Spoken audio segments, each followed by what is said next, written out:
Hi, this is Fred. What follows is one of two chapters on YouTube of what I hope you'll find amusing or at least entertaining stories. They're from a book that I'm writing entitled Travels with Halifax.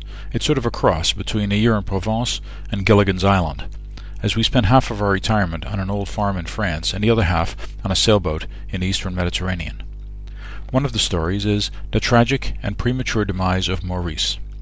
It takes place on the farm. The second story is F is for flexible, G is for goat, and it takes place on the boat in Turkey. I hope you enjoy the stories and that you'll consider getting the book when I get it published. Even better, if you know a publisher, feel free to let me know. Thanks for your time and feedback. Oh, Halifax? Halifax is the current iteration of cats that Jane insists we need to have.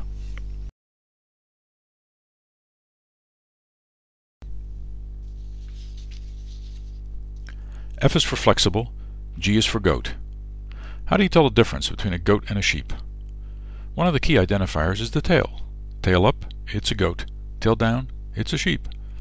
Sheep are very useful animals. They produce wool, and lamb is a delicacy for many of us. But what about the unsung goat? We were at anchor in a lovely bay in southwest Turkey. The rocky hills, covered by pine forests, slope fairly steeply down into the water. This bay, called Skopje Limani, has been recently designated a park, reflecting the Turkish government's recognition that the beauty of much of the country is worth protecting. The water is quite deep, right up to the land, and we have to moor by dropping the anchor and backing to the edge of the shore, where now, in an effort to preserve the trees, someone has installed steel bollards that we can tie to. Soon after tying up, we hear the sounds of bells, and a herd of free-roaming goats works its way along the difficult terrain. Several of the goats have bells, so they obviously belong to someone. Yet there's no goat herd, and the goats seem to be moving with a purpose. The hills are teeming with goats. All the rural dwellings have a few or more goats. But we ask ourselves, in the immortal words of William Shakespeare, "Wherefore art thou, O caprine creature?" Perhaps the answer lies in the Turkish cuisine. Turks don't generally eat pork, and except for tourist restaurants, what meat is served has been processed in the kitchen. That is to say, a T-bone steak will not be a choice. Instead, the chicken, lamb, or beef cuts will have undergone a serious metamorphosis whereby all evidence of their origins will have been completely eradicated. Traditional dishes include kofte, a sort of meatball in different media. Also various casserole dishes where the meat is sautéed with a myriad of herbs and vegetables, all very tasty, but totally component anonymous, and even the ubiquitous kebabs are usually of incognito ingredients. This leads us to the question of component sourcing. If 40% of the dishes are lamb, 40% chicken, and the remainder beef, then we would expect to see herds of these animals.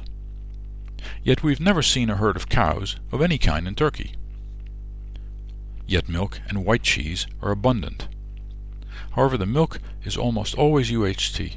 Fresh milk is only available in big supermarkets in touristy cities. UHT milk could have come from Estonia or Mongolia.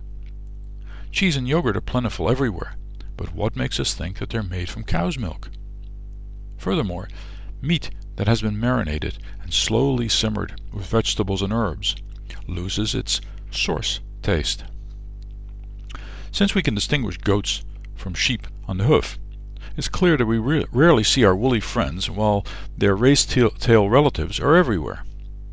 The final bit of evidence, while circumstantial, is nevertheless significant.